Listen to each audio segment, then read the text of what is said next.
El libro de orden de la Iglesia Presbiteriana en América comienza con la declaración, entre comillas, Jesucristo se sienta en el trono de David. La mayoría de las personas criadas con las enseñanzas de la fe reformada darían por sentada esta verdad fundamental. ¿Quién, después de todo, cuestionaría esta enseñanza esencial? Bueno, un dispensacionalista informado y consistente no solo cuestionaría esta enseñanza, sino que también la rechazaría. El trono davídico es otro tema bíblico sobre el cual los dispensacionalistas y los intérpretes reformados no están de acuerdo. El reino davídico en las Escrituras se funda en el pacto davídico de 2 Samuel 7:12 al 16. Esta promesa del pacto obviamente involucró a Salomón, la simiente inmediata de David y heredero al trono, ya que hablaba del templo de Dios construido por la simiente, y de la posibilidad de que la simiente pecara. La promesa, sin embargo, también implicó un mayor cumplimiento antitípico ya que hablaba de un reino eterno. Más tarde, los profetas asociaron el eterno reino davídico con el Mesías, quien heredaría el trono de David, y gobernaría eternamente sobre el reino en justicia y rectitud, Isaías 9:6 al 7, Jeremías 23:5 al 6, 33:15 al 16.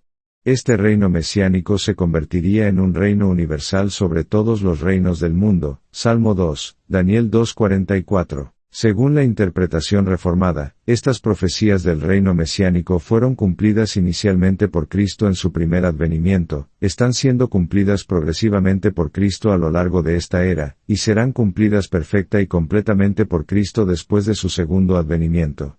Con respecto a la naturaleza del cumplimiento de Cristo de estas profecías del reino, el intérprete reformado Patrick Fairbairn ha dicho lo siguiente, comienzo de cita. Jesús de Nazaret no necesitaba entronización externa o sede del gobierno local en la tierra para constituirlo el poseedor del reino. Fin de cita. De David, ya que no necesitaba la unción física para consagrarlo sacerdote para siempre, o altar y templo material para la debida presentación de su servicio aceptable.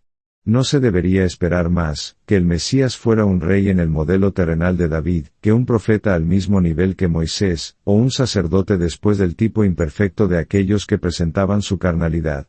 Ofrendas en un altar de bronce. Los dispensacionalistas no están de acuerdo con esta evaluación de las profecías del reino y su cumplimiento. Enseñan que Cristo en su primer advenimiento ofreció a la nación judía un reino político terrenal. Si los judíos hubieran aceptado a Jesús como el Mesías, habría restablecido el antiguo reino político davídico, exaltado su majestad y extendido su dominio a las partes más remotas de la tierra. Debido a que la nación judía rechazó al Cristo, esta oferta del reino se retiró y el reino davídico terrenal, político y restablecido se pospuso hasta el futuro milenio judío. Entre el retiro de la oferta del reino, y el futuro establecimiento milenario del reino se insertó la era de la Iglesia, un paréntesis en el programa profetizado por Dios para Israel y las naciones. Según el dispensacionalismo, la era y el reinado actual de Cristo no tienen relación directa con el pacto davídico ni con la profecía mesiánica. Los siguientes comentarios del Dr. John F. Walworth sobre el cumplimiento del pacto davídico son representativos del pensamiento dispensacional. Comienzo de cita. Si se adopta una interpretación literal, la sesión actual de Cristo no es un cumplimiento del pacto y debe referirse al futuro. Está claro que en la actualidad Cristo no está, en ningún sentido literal, reinando sobre el reino de David. Fin de cita. Una promesa literal espiritualizada es fraude exegético. El punto del pacto davídico es que el hijo de David poseerá el trono de su padre David. Hacer que su persona sea literal pero su trono un concepto espiritualizado es anular la promesa. Comienzo de cita. El Nuevo Testamento carece totalmente de una enseñanza positiva de que el trono del Padre en el cielo debe identificarse con el trono davídico. La inferencia es clara de que Cristo está sentado en el trono del Padre, pero que esto no es lo mismo que estar sentado en el trono de David. Fin de cita. ¿Cuál de estas dos interpretaciones del pacto y el reino davídicos es correcta? Una vez estuve comprometido con la comprensión dispensacional del reino mesiánico, pero ahora estoy convencido de que la comprensión reformada es correcta. En mi cambio de convicción sobre este tema, 3 áreas de estudio fueron cruciales. Primero, llegué a una mejor comprensión de la palabra reino. Segundo, reexaminé el testimonio del Nuevo Testamento sobre el establecimiento del reino en el primer advenimiento de Cristo. Y tercero, llegué a ver algunos de los problemas asociados con la explicación dispensacional del reino. Primero, está el significado de la palabra reino. Antes no podía entender por qué alguien creería que Cristo ahora gobierna sobre su reino mesiánico. Cuando pensaba en el reino mesiánico, imaginaba a Cristo gobernando desde la tierra sobre un reino territorial, y ejerciendo autoridad sobre temas políticos según el patrón del rey David en el Antiguo Testamento. Podía ver el reino davídico en el Antiguo Testamento, y podía visualizar una regla del reino mesiánico en el próximo milenio judío, pero no podía ver ninguna asociación directa entre el reino mesiánico y la era de la Iglesia. Parte de mi problema era la asociación primaria común de la palabra inglesa reino, kingdom, con el reinado y los sujetos. Las siguientes son las definiciones segunda y tercera de la palabra reino dada en el diccionario inglés de Oxford. Comienzo de cita. 2. Una comunidad organizada que tiene un rey como cabeza, un estado monárquico de gobierno. 3. El territorio o país sujeto a un rey, el área sobre la cual se extiende el gobierno de un rey, un reino. Fin de cita. Estas definiciones son lo que normalmente asociamos con la palabra reino, y estas definiciones son consistentes con la interpretación dispensacional en la cual el reino debe referirse a un reino político. Estas definiciones, sin embargo, son definiciones secundarias. El significado principal de la palabra inglesa kingdom es el siguiente. Comienzo de cita. Función real, autoridad o poder, soberanía, gobierno supremo, la posición o rango de un rey, realeza. Fin de cita. Esta definición primaria está marcada como obsoleta, lo que explica por qué rara vez la asociamos con la palabra, pero esta definición obsoleta es el significado principal de las palabras hebreas y griegas que se traducen como reino en nuestras Biblias.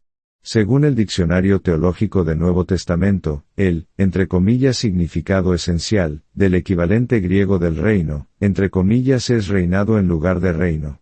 Y el equivalente hebreo de, entre comillas, el reino de los cielos, es, entre comillas, una construcción abstracta para denotar el hecho de que Dios es rey. El término, entre comillas, nunca puede significar el reino de Dios en el sentido de un territorio gobernado por él. Porque la expresión denota el hecho de que Dios es rey, es decir, su ser real o reinado. Tanto las palabras griegas como las hebreas significan principalmente la majestad y la autoridad del rey.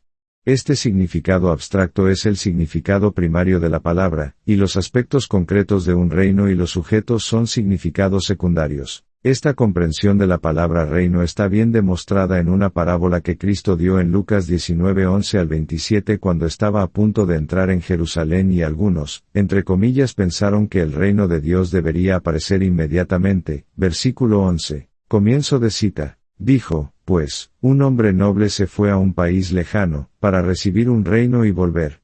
Y llamando a 10 siervos suyos, les dio 10 minas, y les dijo, negociad entre tanto que vengo. Pero sus conciudadanos le aborrecían, y enviaron tras él una embajada, diciendo, no queremos que éste reine sobre nosotros. Fin de cita. Note que este hombre dejó tanto su reino como sus súbditos para recibir su reino. Dejar el reino y los súbditos para recibir el reino tiene poco sentido si el reino se refiere principalmente a un reino y súbditos. Pero si la palabra reino se refiere principalmente a la autoridad para gobernar, este uso de la palabra en la parábola tiene mucho sentido. Esta parábola se refiere alegóricamente a la ascensión de Jesús al Padre para recibir su reino. Esta comprensión adecuada de la palabra reino aclara el significado de muchos pasajes. Por ejemplo, en Mateo 6:33, Cristo dijo, entre comillas, más buscad primeramente el reino de Dios y su justicia, y todas estas cosas os serán añadidas. ¿Qué debe buscar el cristiano para obedecer este mandamiento? Un reino teocrático en una era futura o el gobierno, y la autoridad de Dios en toda la vida ahora? Además, observe la segunda petición de la oración del Señor, entre comillas, venga tu reino, Mateo 6:10. Con esta comprensión adecuada de la palabra reino, esta segunda petición es casi sinónimo de la tercera petición, entre comillas, hágase tu voluntad, así en la tierra como en el cielo. Cuando uno se da cuenta de que la palabra reino tiene una referencia primaria a un reinado abstracto, y una referencia secundaria a un reino concreto, puede comprender fácilmente cómo el reino de Cristo es simultáneamente pasado, presente y futuro. Es pasado en que el antiguo reino político davídico prefiguró, y anticipó el reinado mesiánico venidero, y en que Cristo en su primer advenimiento estableció, y ejerció activamente su autoridad para gobernar y reinar. Es futuro, ya que no será hasta el tiempo de los nuevos cielos, y la nueva tierra que el reino de Cristo se realizará plena, y perfectamente en los elementos concretos del reino, la nueva tierra, y los sujetos, los elegidos de todas las edades. Está presente en que el Señor Cristo ahora tiene toda la autoridad en el cielo y en la tierra, y ahora está concretando progresivamente su reino a medida que las naciones son discipuladas. A medida que las naciones y los pueblos reconocen y se someten al señorío de Jesucristo, Él posee progresivamente en la práctica lo que ya es suyo en principio. El reino mesiánico se relaciona con el aquí y ahora, así como con el pasado y el futuro. Esta no es una era de paréntesis y aplazamiento del reino. La segunda área de estudio que me hizo cambiar mi concepto del reino mesiánico de dispensacional a reformado, fue un estudio general de las enseñanzas del Nuevo Testamento sobre el reino. Para empezar, el lenguaje de las Escrituras no dice que Cristo en su primer advenimiento ofreció un reino que podría posponerse. El lenguaje de las Escrituras indica que Cristo en su primer advenimiento estableció un reino. Tanto Juan el Bautista como Jesús proclamaron que el reino estaba cerca, Mateo 3:2, 4:17, no que estaba potencialmente cerca. Jesús les dijo a sus discípulos que buscaran el reino porque, entre comillas, a vuestro Padre le ha placido daros el reino, Lucas 12:32. Jesús dio instrucciones específicas sobre cómo entrar en el reino, Juan 3:3 y 5, Mateo 5:20, 7:21, y declaró que, entre comillas, todos se esfuerzan por entrar en él, Lucas 16:16. En sus bienaventuranzas, Jesús proclamó que el reino pertenecía a aquellos, entre comillas, que son perseguidos por causa de la justicia, Mateo 5:11.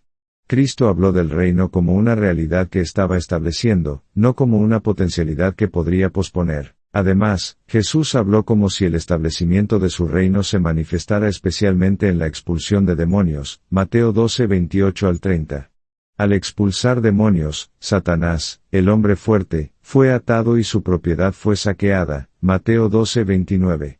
Cuando los discípulos informaron que, entre comillas, incluso los demonios están sujetos a nosotros a través de tu nombre, Jesús proclamó que Satanás estaba cayendo del cielo como un rayo, Lucas 10:17 al 18. El poder del nombre de Jesús sobre los demonios demostró que Satanás era un enemigo derrotado cuyo poder se estaba castigando. Los reinos de este mundo habían estado esclavizados por el paganismo demoníaco y bajo el señorío de Satanás, quien fue llamado el príncipe de este mundo, Juan 12:31, 14:30, 16:11. Satanás había llegado a considerar la gloria y el dominio del mundo como propios, Lucas 4:6. Pero Cristo invadió el reino de Satanás y ganó la victoria decisiva. Cuando Cristo anticipó su saqueo del tesoro de Satanás a través de la atracción de personas de todas las naciones para sí mismo, declaró, entre comillas, ahora es el juicio de este mundo, ahora el príncipe de este mundo será echado fuera, Juan 12:31. Esta victoria venidera sobre Satanás se manifestó tan claramente al expulsar demonios que Jesús dijo, entre comillas, pero si yo por el Espíritu de Dios echo fuera los demonios, ciertamente ha llegado a vosotros el reino de Dios, Mateo 12:28. Este versículo es especialmente significativo porque ocurre en el mismo capítulo en el cual, según los dispensacionalistas, Cristo retiraba su oferta del reino. Al comentar sobre este versículo, George Ladd ha dicho, comienzo de cita, mientras que el reino como el reinado en el que la voluntad de Dios se hace perfectamente continúa siendo futura, el reino como el poder activo salvador de Dios ha venido al mundo en la persona, y actividad de Cristo para redimir a los hombres del reino de Satanás. Fin de cita. Jesús también aclaró la naturaleza del reino que estaba estableciendo en las parábolas de Mateo 13. Cristo dio estas parábolas, no para explicar que no establecería el reino davídico mencionado en la profecía, sino para corregir algunos conceptos erróneos populares sobre el reinado mesiánico profetizado.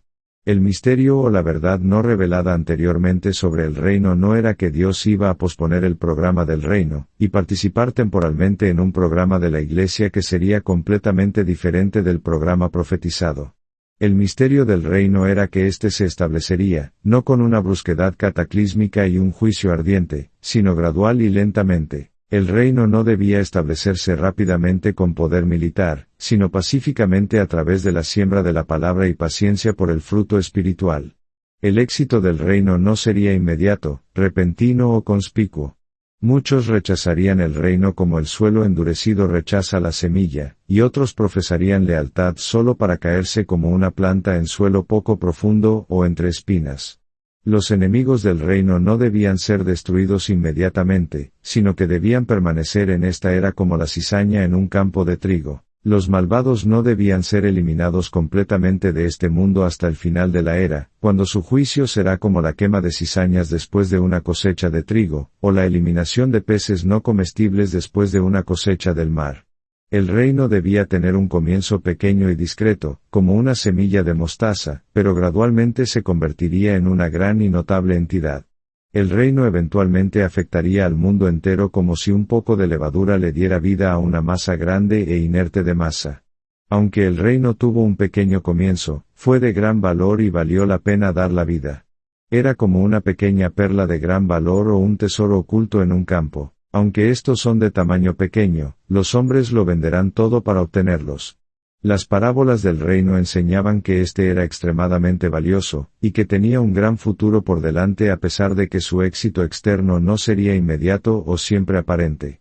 Jesús continuó refiriéndose a su obra del reino a lo largo de su ministerio.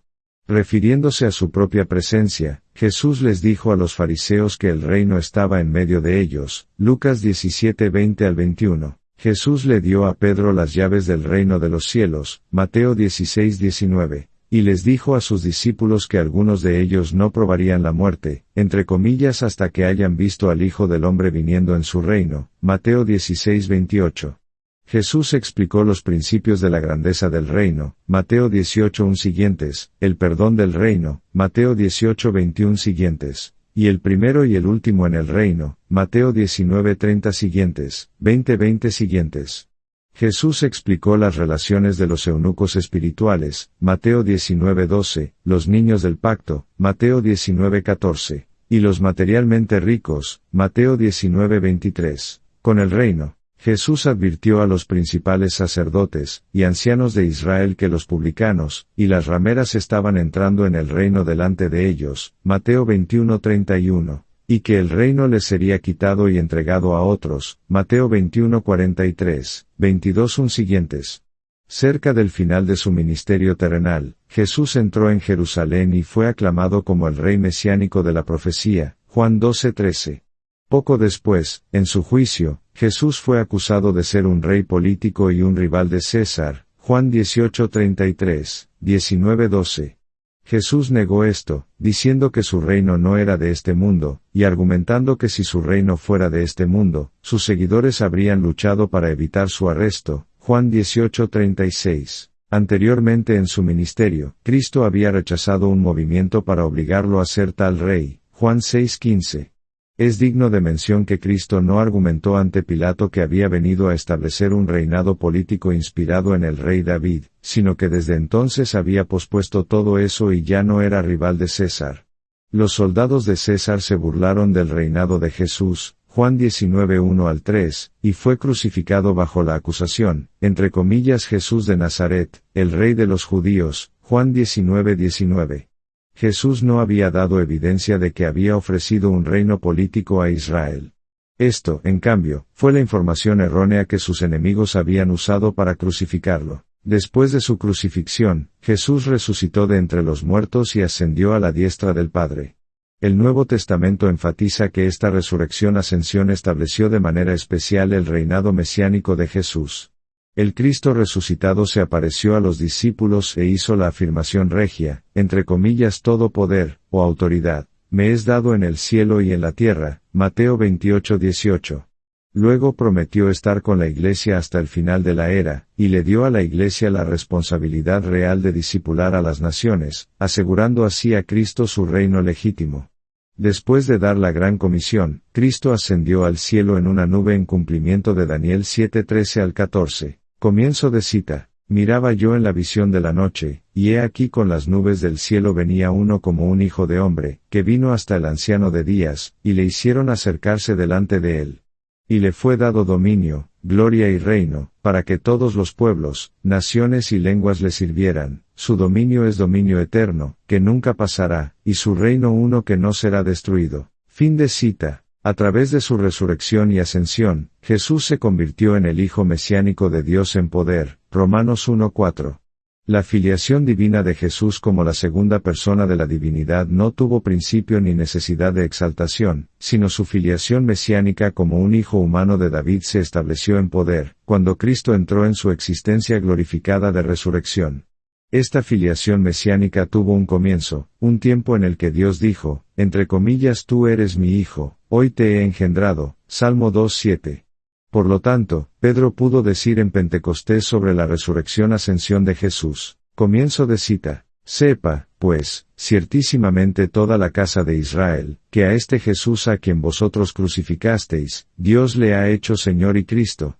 Hechos 2:36. Fin de cita. El título Cristo, que es el equivalente griego del Mesías hebreo, significa el ungido, que es el título del Antiguo Testamento para el Rey escogido de Dios sobre Israel. 1 Samuel 24:6, Samuel 23:1, Salmo 2:2. En la sinagoga de Antioquía de Pisidia, Pablo proclamó un mensaje similar sobre el gobierno mesiánico de Jesús. Comienzo de cita. Nosotros también os anunciamos el evangelio de aquella promesa hecha a nuestros padres, la cual Dios ha cumplido a los hijos de ellos, a nosotros, resucitando a Jesús, como está escrito también en el Salmo 2, mi hijo eres tú, yo te he engendrado hoy. Hechos 13:32 al 33. Fin de cita. El Salmo 2 fue escrito en términos del reino davídico como lo demuestra la declaración, entre comillas sin embargo, he puesto a mi rey sobre mi santo monte de Sión. Y, sin embargo, el Nuevo Testamento en ninguna parte enseña que este salmo espera ser cumplido en una futura era judía. En cambio, el Nuevo Testamento da repetidas indicaciones de que la coronación mesiánica mencionada en este salmo se cumplió en la resurrección y ascensión de Jesucristo. En Hechos 4:25 al 28, el Salmo 2 se menciona nuevamente como cumplido por, entre comillas tu santo Hijo, o siervo, Jesús a quien has ungido. El libro de Apocalipsis también testifica que Jesucristo, mediante su resurrección, ascensión y su actual reino celestial, ha cumplido y está cumpliendo el Salmo 2. Comienzo de cita. Al que venciere y guardare mis obras hasta el fin, yo le daré autoridad sobre las naciones, y las regirá con vara de hierro, y serán quebradas como vaso de alfarero, como yo también la he recibido de mi Padre. Apocalipsis 2:26 al 27. Fin de cita. Comienzo de cita. Y ella dio a luz un hijo varón, que regirá con vara de hierro a todas las naciones, y su hijo fue arrebatado para Dios y para su trono. Apocalipsis 12:5. Fin de cita. Y el autor de Hebreos da la siguiente evidencia. Comienzo de cita. Así tampoco Cristo se glorificó a sí mismo haciéndose sumo sacerdote, sino el que le dijo, tú eres mi hijo, yo te he engendrado hoy. Hebreos 5:5. Fin de cita. Otro salmo que claramente refiere al reinado mesiánico es el 110, que comienza así. Comienzo de cita. Jehová dijo a mi Señor, siéntate a mi diestra, hasta que ponga a tus enemigos por estrado de tus pies. Jehová enviará desde Sión la vara de tu poder, domina en medio de tus enemigos. Fin de cita. Los dispensacionalistas afirman que no hay base para enseñar que, entre comillas, el trono del Padre en el cielo debe identificarse con el trono davídico, y, sin embargo, este salmo identifica claramente el trono mesiánico con la diestra del Padre. Y Pedro citó este mismo salmo en su sermón de Pentecostés en el que trató de demostrar que Dios había hecho a Jesús, entre comillas Señor y Cristo, a través de su ascensión a la resurrección. Hechos 2:29 al 36. El Nuevo Testamento contiene un testimonio adicional significativo de que el cumplimiento de este salmo mesiánico comenzó con la resurrección, la ascensión y el asiento celestial de Jesucristo. Hebreos 1:13, 5:6, 7:17 y 21, 10:12 al 13, Mateo 22:41 al 46, 1 Corintios 15:25 al 27a. La ignorancia total de la Iglesia Apostólica de cualquier aplazamiento del reino confirma que Jesús ahora está ejerciendo su gobierno mesiánico profetizado. En Samaria, entre comillas, Felipe predicó las cosas relacionadas con el reino de Dios y el nombre de Jesucristo. Hechos 8:12. Pablo y Bernabé alentaron a las iglesias recién formadas con el mensaje, entre comillas, a través de muchas tribulaciones debemos entrar en el reino de Dios, Hechos 14:22. Los judíos incrédulos en Tesalónica acusaron a Pablo y Silas de actuar, entre comillas, en contra del decreto de César, diciendo que hay otro rey, uno llamado Jesús, Hechos 17:7. En Éfeso, Pablo habló, entre comillas, audazmente por el espacio de 3 meses, disputando y persuadiendo las cosas relacionadas con el reino de Dios, Hechos 19:8, compárese con 20:25. Durante el encarcelamiento de Pablo en Roma, entre comillas, predicó el reino de Dios, Hechos 28:31, compárese con el versículo 23. Si Pablo sabía que el reino había sido pospuesto, no dio ninguna indicación de ello. Quizás es por eso por lo que los ultradispensacionalistas extremos concluyen que el reino no fue pospuesto hasta después del libro de Hechos, y que Hechos y todas las epístolas escritas durante el tiempo de los Hechos son libros judíos y no cristianos. El reino también se menciona a menudo en las epístolas del Nuevo Testamento. Por ejemplo, Pablo habló de la salvación como la liberación del dominio de Satanás al reino del Hijo amado de Dios, Colosenses 1:13. En Colosenses 4:10 al 11, Pablo se refirió a Aristarco, Marcos y Justo como, entre comillas, compañeros de trabajo para el reino de Dios. Hay muchos otros pasajes similares, 1 Corintios 6:9 al 10, Gálatas 5:21, Efesios 5:5, 2 Tesalonicenses 1:5, 2 Timoteo 4:18. Las razones dispensacionalistas que, dado que estos versículos definitivamente se refieren directamente a la era de la Iglesia y dado que, según el dispensacionalismo, el reino que Cristo ofreció a Israel no tenía ninguna relación con la era de la Iglesia, entonces la palabra reino en los versículos anteriores deben referirse a algo completamente diferente de la palabra reino en la predicación de Cristo. Argumentan que la palabra reino se refiere al, entre comillas, reino universal y espiritual o gobierno de Dios, en versículos como el anterior. Pero, ¿dónde se redefinió la palabra reino en las Escrituras? ¿Cuál es la base bíblica para afirmar que el significado, entre comillas, normal, de la palabra reino en las epístolas del Nuevo Testamento es completamente diferente del significado, entre comillas, normal, de la palabra en los Evangelios? Para usar una crítica que el Dr. Ryrie usó contra una milenialista, la razón por la cual el dispensacionalista no ve el reino que Cristo ofreció en los versículos anteriores es porque, entre comillas, siente, por supuesto, que ha encontrado razones justificables para espiritualizar el concepto del reino. La, entre comillas, razón justificable, aquí es que una interpretación coherente de la palabra reino contradiría en gran medida algunas suposiciones dispensacionales básicas. Y tercero, queremos ver algunas de las dificultades asociadas con la visión dispensacional del reino mesiánico.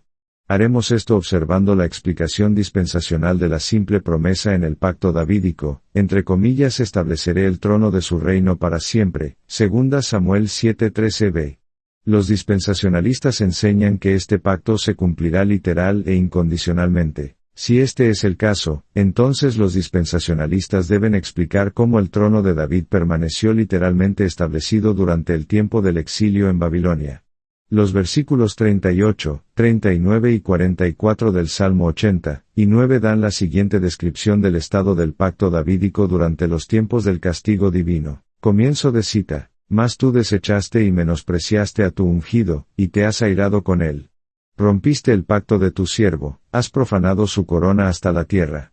Hiciste cesar su gloria, y echaste su trono por tierra. Fin de cita. Solo hay dos maneras de las cuales soy consciente de que el dispensacionalista podría lidiar con esto.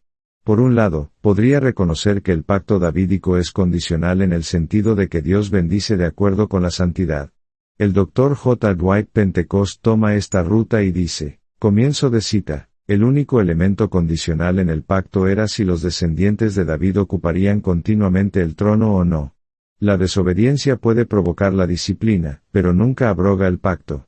Peters dice, algunos infieren equivocadamente que toda la promesa es condicional, en contraste con las declaraciones más explícitas que afirman lo contrario en cuanto a aquel, que es, distinguido, la simiente preeminente. Era, de hecho, condicional en cuanto a la simiente ordinaria de David, y si su simiente hubiera dado obediencia, el trono de David nunca habría sido desocupado hasta que llegara la simiente, por excelencia, pero siendo desobediente, el trono fue derrocado, y permanecerá así, entre comillas un tabernáculo caído, entre comillas una casa desolada, hasta que la simiente lo reconstruya y restaure. Fin de cita. El Dr. Pentecost continúa argumentando que el pacto davídico es incondicional porque, comienzo de cita, el pacto se reafirmó después de repetidos actos de desobediencia por parte de la nación. Estas reafirmaciones se habrían hecho y no se habrían podido hacer si el pacto estuviera condicionado a cualquier respuesta por parte de la nación. Fin de cita. No estoy de acuerdo con la enseñanza dispensacional sobre pactos condicionales e incondicionales, pero estoy de acuerdo con lo que el Dr. Pentecost ha dicho anteriormente sobre el pacto davídico. Las bendiciones del pacto davídico estaban condicionadas a la obediencia por la simiente de David. Esto, sin embargo, no significaba que el pacto davídico pudiera haber sido abrogado o dejado de lado, porque el pacto finalmente tenía referencia al Cristo sin pecado, que a través de su obediencia merecía las bendiciones completas de este pacto para su pueblo. Creo que el Dr. Pentecost ha tratado el problema del exilio en Babilonia comprometiendo la enseñanza dispensacional habitual sobre la naturaleza de un pacto incondicional. Examinaré la dicotomía dispensacional entre pactos condicionales e incondicionales en el próximo capítulo. Por otro lado, un dispensacionalista podría tratar el problema del exilio en Babilonia definiendo el trono davídico de una manera no literal, que podría decirse que el trono se estableció incluso mientras estaba desocupado. Esta es la solución sugerida por el Dr. John F. Walvoord. Comienzo de cita. Por el término, entre comillas trono, está claro que no se hace referencia a un trono material, sino a la dignidad y el poder que era soberano y supremo en David como rey. El derecho a gobernar siempre perteneció a la simiente de David. Por el término, entre comillas reino, se hace referencia al reino político de David sobre Israel. Por la expresión, entre comillas para siempre, significa que la autoridad davídica y el reino o gobierno davídico sobre Israel nunca serán tomados de la posteridad de David. El derecho a gobernar nunca será transferido a otra familia, y su disposición está diseñada para la posteridad eterna. Cualquiera sea su forma cambiante, interrupciones temporales o castigos, la línea de David siempre tendrá el derecho de gobernar sobre Israel y, de hecho, ejercerá este privilegio. Esto, en resumen, es el pacto de Dios con David. Fin de cita. Por lo tanto, no es necesario que la línea no se rompa en cuanto a la conducta real del reino, sino más bien que el linaje, la prerrogativa real y el derecho al trono se conserven y nunca se pierdan, incluso en pecado, cautiverio y dispersión. Comienzo de cita. No es necesario, entonces, que el gobierno político continuo esté en vigor, pero es necesario que la línea no se pierda. Fin de cita. Si el trono davídico solo se refiere al, entre comillas, derecho a gobernar, entonces la simiente de David retuvo el trono incluso en el exilio de Babilonia. Esto nos lleva a una pregunta interesante. ¿Cristo no posee ahora, entre comillas, la dignidad y el poder que eran soberanos y supremos en David como rey, y, entre comillas, el derecho a gobernar? Si la simiente más inmediata de David podía poseer el trono davídico incluso cuando estaba en Babilonia al retener el, entre comillas, derecho a gobernar, entonces, ¿por qué Jesús ahora no posee el trono davídico? Si uno acepta la definición del Dr. Walvoord del trono davídico, entonces, ¿cómo puede uno sostener también que Cristo ahora no lo posee porque literalmente no está gobernando desde la Jerusalén terrenal? Al argumentar que Cristo no posee ahora el trono de David, los dispensacionalistas insisten en que el verdadero trono de David debe ser un trono terrenal. Han insistido en que un trono celestial, Apocalipsis 12:5, y un monte celestial Sión, Hebreos 12:22, no cumplen la profecía del pacto davídico. Por ejemplo, el Dr. Louis Sperry Chafer ha dicho lo siguiente, comienzo de cita. El trono de David es precisamente lo que David creía que era, una institución terrenal que nunca ha estado, ni estará, en el cielo. Fin de cita. Más recientemente, algunos dispensacionalistas han comenzado a enseñar que la regla mesiánica se ejercerá tanto desde un trono terrenal como desde un trono celestial, como lo demuestran las siguientes citas del Dr. J. Dwight Pentecost. Comienzo de cita. De acuerdo con los principios establecidos de interpretación, el pacto davídico exige un cumplimiento literal. Esto significa que Cristo debe reinar en el trono de David en la tierra sobre el pueblo de David para siempre. Fin de cita. Comienzo de cita. Esta ciudad celestial se relacionará con la tierra al comienzo del milenio, y tal vez se hará visible sobre la tierra.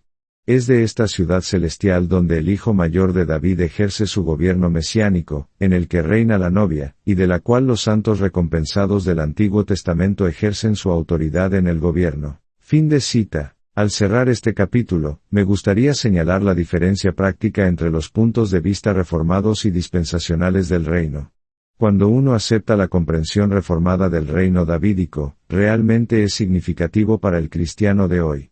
Se relaciona con el aquí y ahora, no con una futura era judía. La oración, entre comillas venga tu reino, tiene sentido para hoy en el sistema reformado.